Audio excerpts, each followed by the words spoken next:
नमस्कार विद्यार्थियों, स्टूडेंट्स नमस्कार। आज हम नेक्स्ट पार्ट करेंगे फर्स्ट चैप्टर का।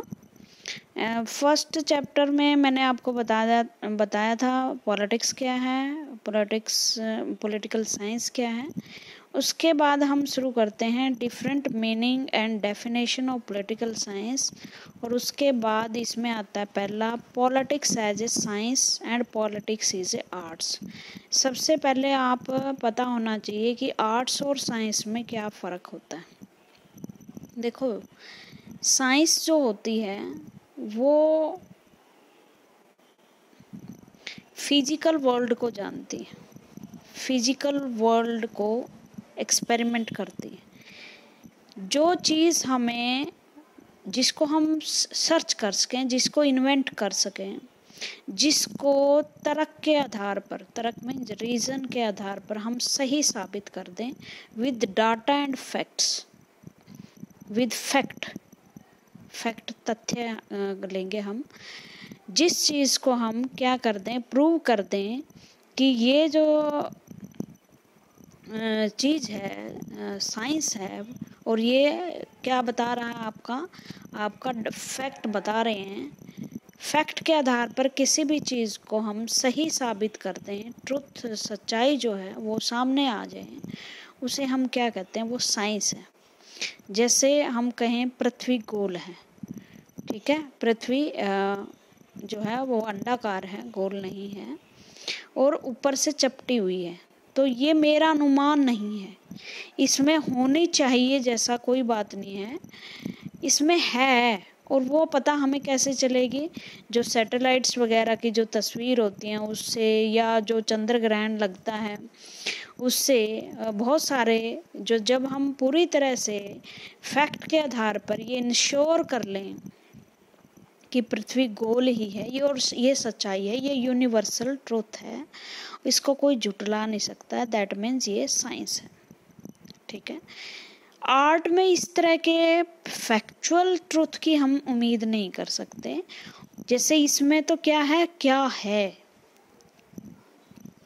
है, और इसमें है क्या होना चाहिए। जैसे डेमोक्रेसी एक गुड गवर्नमेंट है, लेकिन कैसे पता चलेगा? जब हम भिन्न भिन्न देशों में डेमोक्रेसी है, वहाँ हम एक्सपेरिमेंट करेंगे कि कितने लोग पसंद करते हैं, कितने लोगों का कल्याण किया है, वेलफेयर किया है, कितनों को एक्चुअल में वोट का अधिकार मिला है, राइट्स मिले हैं, तभी तो हम कह सकते हैं ना कि democracy is a good thing. लेकिन ये पूरी तरह से सही नहीं हो सकता। आज डेमोक्रेसी किसी देश में अच्छा काम कर रही हो, कल गलत साबित हो जाए। साइंस का एक बार फैक्ट अगर गोल है तो वो चपटी कभी नहीं हो सकती।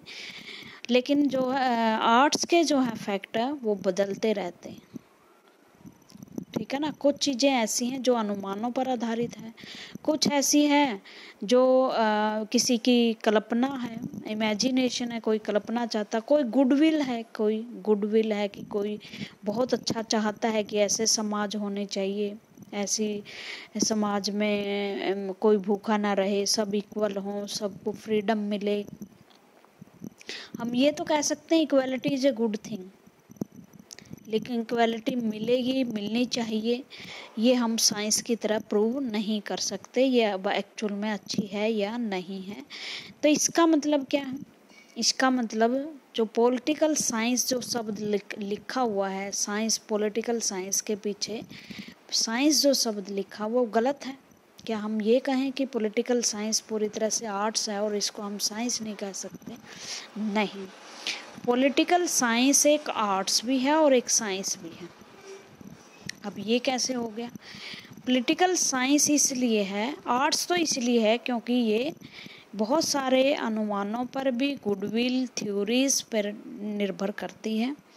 बहुत सारी ऐसी इच्छाएं हैं जो मनुष्य इससे चाहता है कि पॉलिटिक्स ऐसी होनी चाहिए, डेमोक्रेसी ऐसी होनी चाहिए जिसमें सब बराबर हों, सबको राइट्स मिले, ठीक है। और साइंस इसलिए है क्योंकि इसमें बहुत सारे फैक्ट्स भी, बहुत सारे क्षेत्रों में फैक्ट्स भी यूज किए जाते हैं। जैसे फैक्ट्स कहाँ यूज़ किए जा रहे हैं ये मैं अब तक बताती हूँ। पोल साइंस का एक विषय है इलेक्शन या डेमोक्रेसी, जो एक फेवरेट सब्जेक्ट है। मैं ये कहूँ कि India is a most popular या मोर डेवलप्ड डेमोक्रेसी। अब इसका क्या मतलब है कि जो डेमोक्रेसी है इसमें खूब फल फूल रही है। ये मेरे कहने से कुछ नहीं होगा, अब मुझे फैक्ट दिखाने पड़ेंगे कि इंडिया 1952 में पहली बार इंडिया में जब जनरल इलेक्शन हुए तो कितने लोगों ने वोट डाले, किस आधार पर डाले, फ्री और फेयर चुनाव हुए तो कैसे हुए, और उसके बाद अगर चुनाव में कोई जो पार्टी है, जो गवर्नमेंट पहले से ही जिसकी गवर्नमेंट थी, उन्होंने सत्ता छोड़ दी या नहीं छोड़ दी। पहले हमारे देश में 18 करोड़ मतदाता थे 1952 में, और वर्तमान में 90 करोड़ मतदाता हमारे हो चुके हैं। 70% 72% हमारे यहाँ वोटिंग रहती है, और जो लोग हैं वो इलेक्शन में बढ़ चढ़कर भाग लेते हैं। मल्टी पार्टी सिस्टम यहाँ काम करता है, ठीक है। और हर बार जो है चुनाव में सरकार जो बहुमत में आती है, मेजोरिटी में आती है, वो सरकार बना लेती है।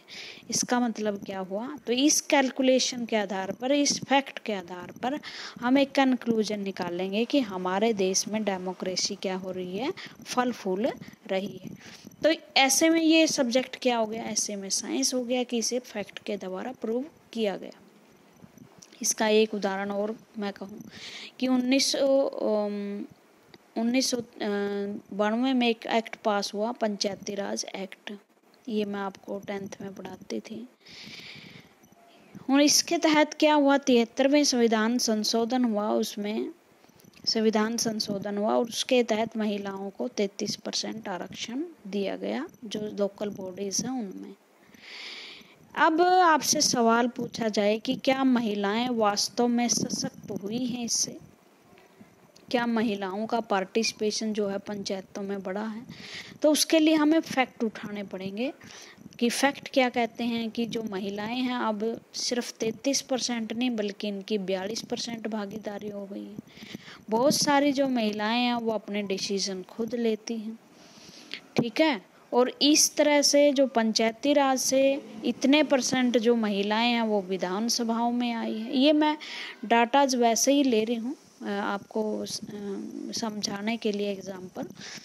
तो इसके आधार पर हम क्या कह सकते हैं कि महिलाओं की परसेंटेज भी बढ़ी है, डिसीजन भी वो खुद ले रही हैं, विधानसभा जो इलेक्शन होते हैं उनमें भी उनकी परसेंटेज बढ़ गई। तो हम अंत में कंक्लूजन क्या निकाल लेंगे, कंक्लूजन ये है कि देश में जो 73वां संशोधन था, 73rd अमेंडमेंट, उसके तहत महिलाओं को जो 33% आरक्षण दिया, उससे महिलाओं का पॉलिटिकल पार्टिसिपेशन बढ़ा है, उनका सशक्तिकरण हुआ है, ठीक है। तो इस तरह की जब स्टडी होती है और वो किसी नतीजे पर पहुंचती है तो हम क्या कह सकते हैं, हम कह सकते हैं कि ये जो पॉलिटिकल साइंस है, पॉलिटिकल एक साइंस का सब्जेक्ट है। तो हम ये क्या कह सकते हैं कि ये साइंस भी है और ये आर्ट्स भी है, ठीक है। तो बहुत सारे ऐसे थिंकर हैं कि जो इसको आर्ट्स मानते हैं, कुछ ऐसे लोग हैं जो इसको साइंस मानते हैं। तो आप देख लीजिए साइंस कौन है। सबसे पहले साइंस के बारे में पढ़ोगे तो आप अरिस्टोटल के बारे में पढ़ोगे। ये फादर ऑफ पॉलिटिक्स हैं, इसका नाम याद रखना, अरिस्टोटल। अरस्तु भी बोलते हैं इसको, टोटल अरस्तु, और इसको फादर ऑफ पॉलिटिक्स बोलते हैं। सब इन्होंने ही कहा था। ये छोटे क्वेश्चन में आएगा, आपसे पूछा जाएगा पॉलिटिक्स,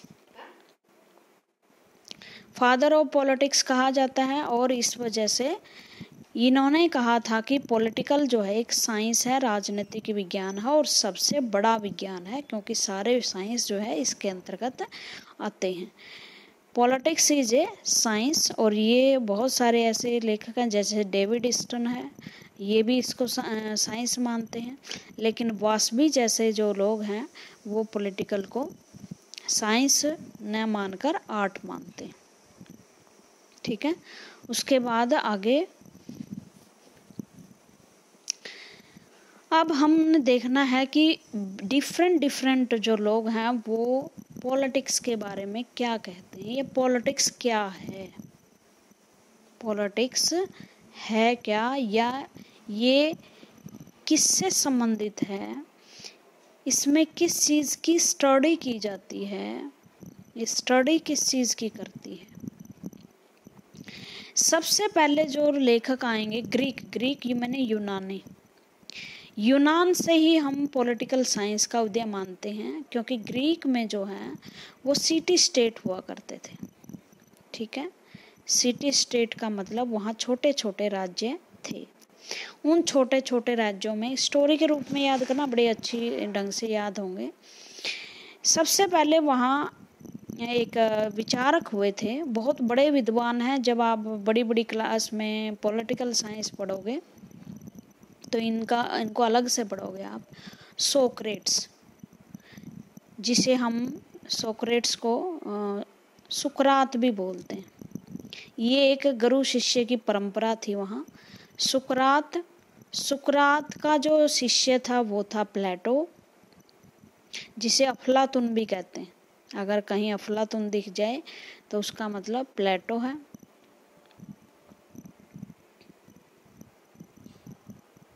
प्लेटो, और उसका शिष्य था अरिस्टोटल। ठीक है, और इनका जो काल रहा है वो आपका जो बुद्ध का काल था, मतलब बिफोर ईसा की पूर्व की 5वीं और 5वीं शताब्दी में। ईशा पूर्व है, लेकिन ईशा पूर्व मतलब जब शताब्दी भी शुरू नहीं हुए थे, वहाँ पॉलिटिकल साइंस पे बुक लिखी थी उन्होंने। और अरिस्टोटल की जो बुक थी वो थी पॉलिटिक्स। अरिस्टोटल ने बुक लिखी थी, ये याद रखना, पॉलिटिक्स। और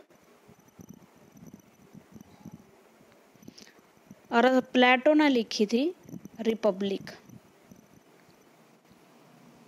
ठीक है, इन दोनों में इनके विचार मिलते हैं। इनके अनुसार पॉलिटिक्स क्या है, ये इनके अनुसार जो सबसे महत्वपूर्ण विषय है पॉलिटिक्स का वो है राज्य या सरकार या गवर्नमेंट। मेन जो है पॉलिटिकल साइंस में एक तो स्टेट का अध्ययन किया जाता है, और स्टेट का मतलब यहाँ राज्य है, और राज्य का मतलब पंजाब हरियाणा नहीं है, कोई देश है। हमेशा ये याद रखना, पोल साइंस की भाषा में स्टेट का मतलब हरियाणा या पंजाब नहीं बल्कि भारत है, राज्य। स्टेट का निर्माण कैसे हुआ, स्टेट बनी कैसे, ये ओरिजिनेट कैसे हुआ, विकास कैसे हुआ स्टेट का, राज्य कैसे अस्तित्व में आया, राज्य चलाने की जिम्मेदारी किन लोगों की है, कौन लोग हैं जो राज्य चलाएंगे, शासन रूल करेंगे,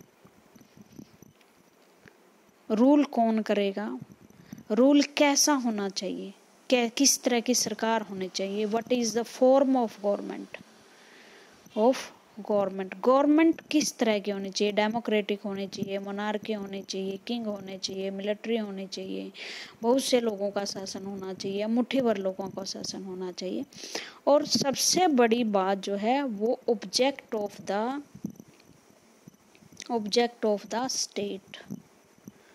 ऑब्जेक्ट ऑफ द स्टेट का मतलब स्टेट किस लिए बनाई, स्टेट का अस्तित्व क्यों है, स्टेट इसलिए अस्तित्व में आई अरिस्टोटल और प्लेटो के अनुसार कि स्टेट लोगों का कल्याण कर सके। अब सबसे पहले तो आप यही समझोगे कि स्टेट कैसे बनी होगी। कभी कल्पना करिए कि स्टेट कैसे बनी होगी। सरकार, स्टेट मीन्स यहाँ सरकार, स्टेट को आप गवर्नमेंट भी कह सकते हैं, क्योंकि स्टेट तो पूरे राज्य है और भारत काम खुद नहीं करता, वो गवर्नमेंट के तहत काम करता है। तो सरकार अस्तित्व में कैसे आई होगी।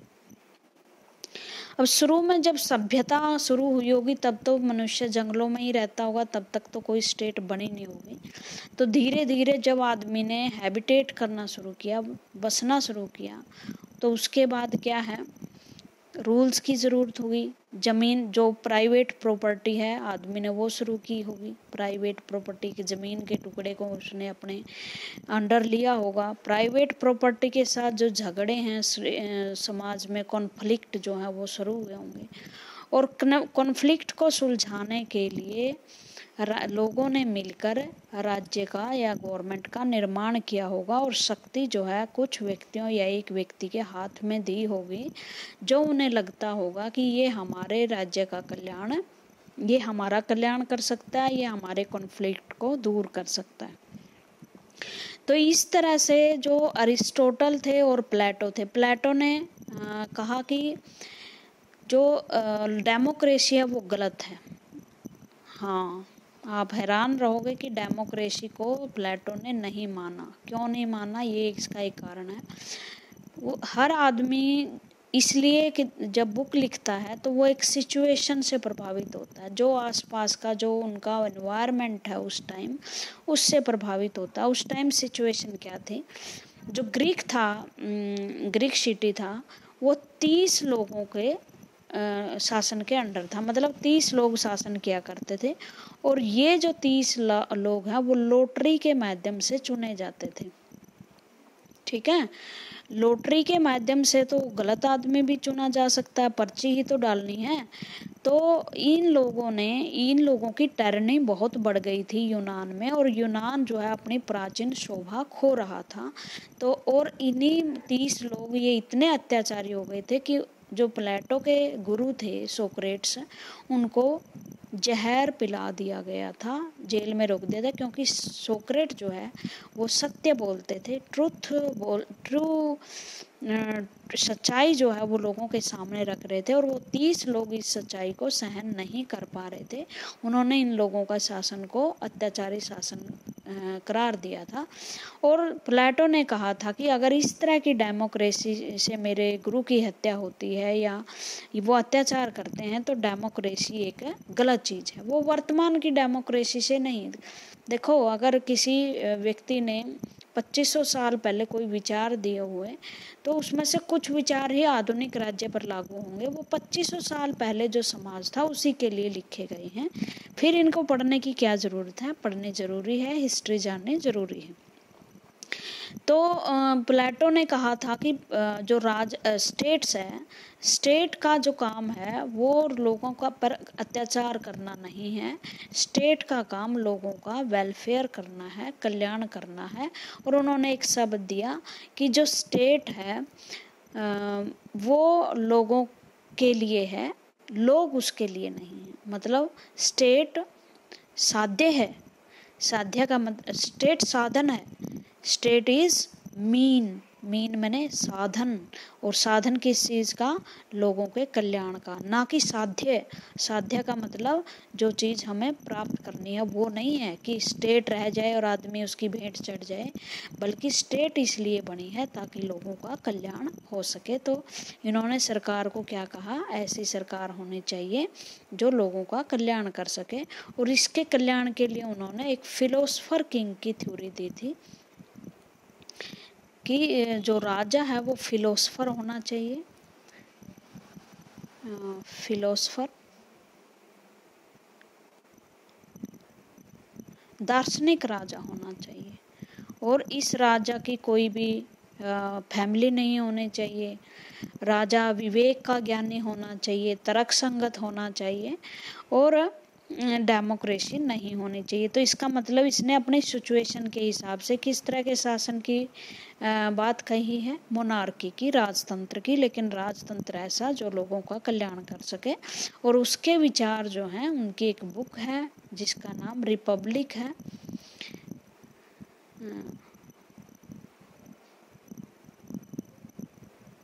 ठीक है, ये रिपब्लिक बुक है किसकी, अरस्तु की, ओ सॉरी प्लेटो की। ठीक है, the Greek believed that is a state out to pursue the wellbeing of the citizen. ये शब्द याद रखना कि ग्रीक्स ने क्या कहा है, ग्रीक्स ने कहा है कि जो स्टेट है वो किस लिए बनी है, लोगों के कल्याण के लिए बनी है। Fullest and trust sense of the world it out not to make wealth और पावर और इक्वालिटी इज इट्स एम। इसका काम पावर और वेल्थ प्राप्त करना नहीं बल्कि सबके लिए समानता स्थापित करनी है।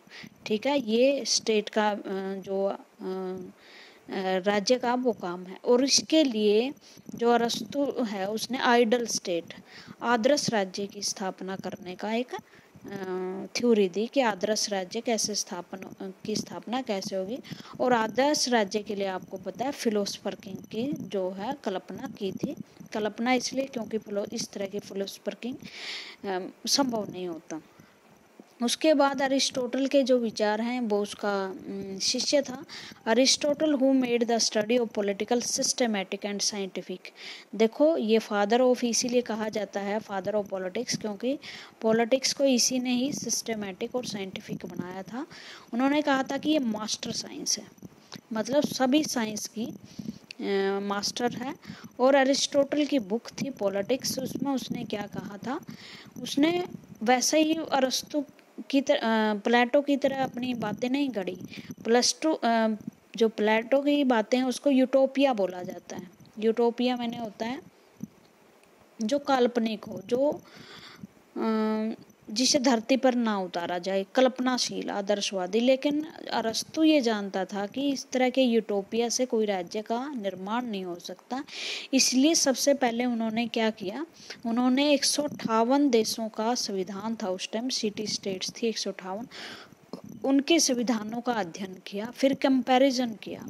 और कंपैरिजन करके उसने निष्कर्ष निकाला कि किस तरह की जो गवर्नमेंट है वो किस तरह की होनी चाहिए। उन्होंने कहा था the state produce the condition necessary for a civilised life. Civilised life के लिए स्टेट जरूरी होता है। It's originate in the bare needs of life.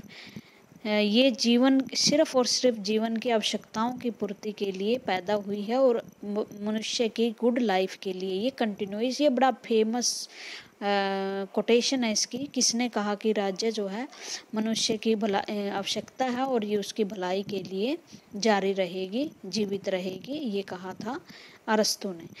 To live outside the city state, जो भी इन्होंने एक बात और कही थी कि राज्य का जो मनुष्य का जो जीवन है, ह्यूमन बीइंग, वो सिर्फ और सिर्फ किस में रह सकता है, स्टेट में रह सकता है।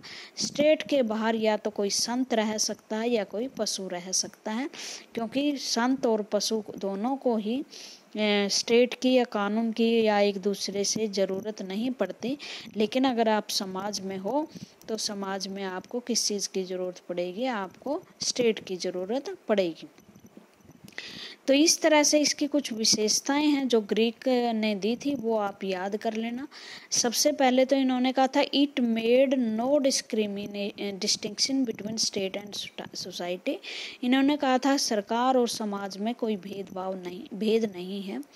It considered state to be moral association, और स्टेट जो है एक नैतिक संस्था है जिसका काम लोगों का कल्याण करना है, ना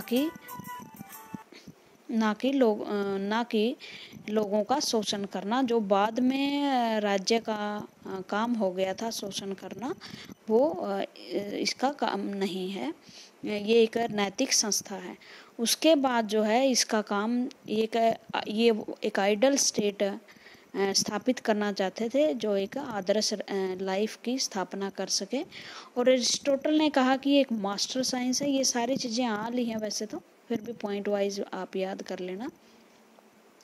साइंटिफिक क्यों है, क्योंकि ये इसको साइंस की तरह हम स्टडी कर सकते हैं फैक्ट और डाटाज के साथ। ये बात समझ में आ गई कि ग्रीक व्यू में 3 जो पॉलिटिशियन हैं वो महत्वपूर्ण स्थान रखते हैं। पॉलिटिक्स वहीं से शुरू होती है, पॉलिटिक्स की स्टडी। सोक्रेट्स और उसके बाद प्लेटो के बाद अरस्तु, और तीनों का ही मानना था कि राज्य व्यक्ति के कल्याण के लिए बनी है और उनके कल्याण के लिए ही ये जीवित रहेगी। उसके बाद ट्रेडिशनल व्यू आया। ये तो था 5वीं और 6वीं ईसा पूर्व जो ग्रीक व्यू थी। लेकिन ये आई 16वीं 17वीं शताब्दी में, जो ट्रेडिशनल व्यू, बल्कि आप ये कहोगे 17वीं और 18वीं शताब्दी में ट्रेडिशनल व्यू, इतना लंबा गैप के बाद हम स्टडी करते हैं कि ये कैसे हुआ। जब ट्रेडिशनल व्यू आया तो बड़ी बड़ी नेशन स्टेट बन चुकी थी। नेशन स्टेट का मतलब बिग स्टेट्स जिसमें बड़ी बड़ी सरकारें काम करती थी और बड़े बड़े राज्य। ये तो सिटी स्टेट थी जो ग्रीक थी, लेकिन इसमें क्या था, बड़ी बड़ी नेशन स्टेट बन चुकी थी। और नेशन स्टेट जो है वो उसमें क्या बन गए थे, आपकी सरकार गवर्नमेंट बहुत ताकतवर हो गई थी, कॉन्स्टिट्यूशन बन गई थी, और कॉन्स्टिट्यूशन के तहत जितने भी लॉज थे, कानून थे, और कानून के तहत जितने भी पॉलिटिकल इंस्टीट्यूशन बनी हुई थी, जैसे आपकी एग्जेक्टिव है, जुडिशरी है, इस तरह की स्टडी को ट्रेडिशनल व्यू कहता है कि जो पॉलिटिक्स है वो सिर्फ और सिर्फ किस लिए है।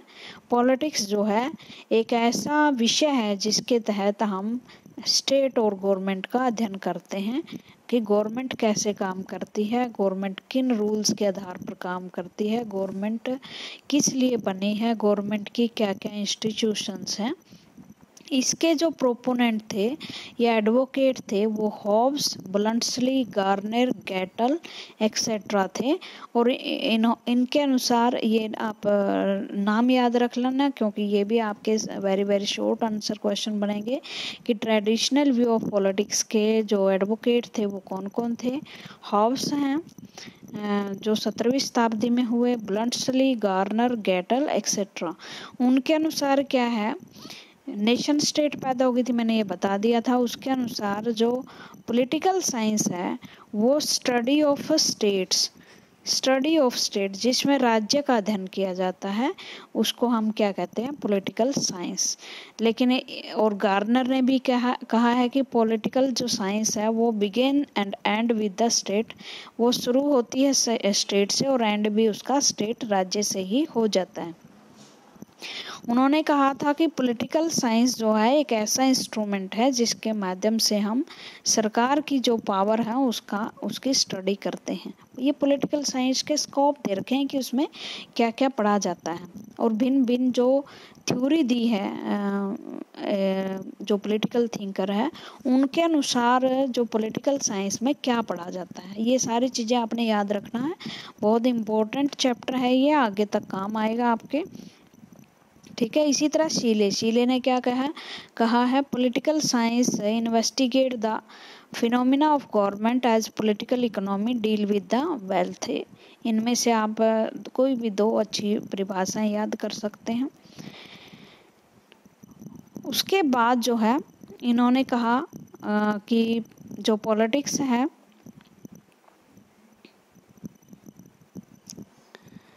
गैटल की है, गिलक्रिस्ट की है, डिमॉक की है, स्टेट से ही रिलेटेड सभी ने माना है। लेकिन सवाल ये उठता है कि क्या जो पॉलिटिकल साइंस है उसमें सिर्फ स्टेट का अध्ययन, राज्य का अध्ययन करने से काम चल जाता है। अब इसको बोला है ट्रेडिशनल व्यू, और ट्रेडिशनल आपको पता है परंपरागत जो विचार होते हैं मॉडर्न जमाने में काम नहीं आते। तो हम अब ये मानने लगे हैं लोग कि सिर्फ और सिर्फ स्टेट और गवर्नमेंट के अध्ययन से कोई भी स्टडी पूरी नहीं होती। आज जो लोग हैं, लोगों का बिहेवियर, उनकी मूल्य, उनके दृष्टिकोण, उनके वैल्यूज़, उनका एटीट्यूड, उनके एप्टीट्यूड्स, उनके एस्पायरेशन, उनके गोल्स जो है वो बहुत महत्वपूर्ण रखती हैं। उन संस्थाओं का अध्ययन किया जाता है, इंस्टीट्यूशंस का, एसोसिएशंस का, जिनसे समाज बना है। जैसे धर्म, जाति, वर्गों के एसोसिएशंस होते हैं, प्रोफेशन लोगों के, जैसे आपने 10th में पढ़ा, प्रेशर ग्रुप्स और पॉलिटिकल पार्टीज़ हैं, सोशल ग्रुप्स हैं बहुत सारे, उनका अध्ययन किया जाता है। मीडिया का अध्ययन किया जाता है, इंटरनेशनल पॉलिटिक्स का अध्ययन किया जाता है, क्योंकि किसी भी सरकार के डिसीजन है वो इंटरनेशनल मामलों और इंटरनल मामलों दोनों को ध्यान में रखकर लिए जाते हैं। तो इस वजह से जो स्टडी कहती है कि ट्रेडिशनल व्यू में जिस सिर्फ स्टेट और गवर्नमेंट का ही अध्ययन है, लेकिन उन फैक्ट्स को वो ध्यान नहीं देती जो गवर्नमेंट को प्रभावित करते हैं। जैसे एक मीडिया है, अभी मीडिया में कोई खबर आई, सरकार ने क्या किया, उस मीडिया जो खबर एक्शन लिया, काम किया, तो मीडिया एक प्रभावित करने वाला तत्व के रूप में सामने आया। इसी तरह लोगों का विरोध, प्रेशर ग्रुप्स, उनके प्रोटेस्ट क्या है, कई बार सरकार के निर्णय बदलने के लिए उन पर बहुत प्रभाव डालता है। अभी जो कोविड-19 की बीमारी चली हुई है, उससे भी सरकार की बहुत सारी पॉलिसीज़ और बहुत सारे डिसीजन वो प्रभावित हो रहे हैं। तो इस तरह से हम न केवल राज्य और सरकार या कॉन्स्टिट्यूशन का अध्ययन करते हैं पॉलिटिकल साइंस में, जो अदर फैक्टर हैं, इवन आपका पर्यावरण, इवन आपकी इक्वालिटी जो जेंडर है, या और बहुत सारी चीज़ें हैं जो और हर दिन बढ़ ही रही हैं, उनका भी हम अध्ययन आज मॉडर्न व्यू में करते हैं। इसलिए जो मॉडर्न व्यू है पॉलिटिक्स का, वो बहुत ज़्यादा ब्रॉड है, उसमें बहुत सारी चीज़ों की स्टडी की जाती है। और इसके जो एडवोकेट हैं, प्रोपोनेंट्स हैं मॉडर्न व्यू के, वो डेविड ईस्टन हैं, HD लासवेल हैं। इन्होंने बहुत पॉलिटिकल साइंस की स्टडी में योगदान दिया है। उनके अनुसार क्या है, politics is concerned with allocation of source scarce resources. उन्होंने कहा कि पॉलिटिक्स जो है वो जो कम रिसोर्सेज हैं, कम रिसोर्सेज का मतलब जैसे नौकरियां बहुत कम हैं, या कंपनियां हैं, उद्योग हैं, उनको किस ढंग से सरकार डिस्ट्रीब्यूट करती है, नौकरियां कैसे बांटती है, रिसोर्सेज कैसे बांटती हैं, पॉलिटिक्स वो है। बिल्कुल, ये भी एक क्षेत्र है। अकॉर्डिंग टू डेविड ईस्टन के अनुसार, politics is the process, a process by which scarce resources जैसे human, material and spiritual are allocations resources. Various type of efforts are made to achieve these scarce resources. और सरकार जिस तरह से इन resources का बंटवारा करती है, उसी पर उसकी अक्षमता भी निर्भर करती है। लासवेल ने क्या कहा है, लासवेल ने कहा कि पॉलिटिक्स क्या है, पॉलिटिक्स है हु गेट्स व्हाट, किसने क्या प्राप्त किया, कब प्राप्त किया और कैसे प्राप्त किया। देखो, बिल्कुल सरकार से अलग बातें ये कह रहे हैं, और ये बहुत सही भी है। वर्तमान जो कॉन्टेस्ट में, उसमें पॉलिटिक्स का मीनिंग यही रह गया। उसके बाद the study of politics is wider than the study of state and government. सिर्फ स्टेट और गवर्नमेंट का अध्ययन नहीं है पॉलिटिक्स का। Politics include all these activities, politics वो एक्टिविटीज़ इंक्लूड करता है and things associated with the political life of the individual, include society, जिसमें समाज का भी अध्ययन किया जाता है, एसोसिएशंस, जो समाज की और दूसरी सामुदायिक संस्थाएं हैं उनका अध्ययन किया जाता है, ट्रेड्स, व्यापार, union, political parties, interest group, pressure groups, इनका भी अध्ययन किया जाता है। In this regard Lipson argued that state like human association is born in the society and is a part of it. State समाज से ही निकले हैं, बिल्कुल, और समाज को ये प्रभावित करती है और ये समाज से प्रभावित होते हैं। और इसलिए हम कह सकते हैं कि जो पॉलिटिक्स है वो न केवल एक राज्य और सरकार का अध्ययन है, बल्कि राज्य और सरकार पर जितने भी फैक्टर इफेक्ट करते हैं, उनके कार्यों को प्रभावित करते हैं, उनकी डिसीजंस को प्रभावित करते हैं, जिनको ध्यान में रखकर सरकार पॉलिसीज़ बनाती है, वो उन फैक्टर का अध्ययन भी पॉलिटिकल साइंस के अंदर किया जाता है। Thank you.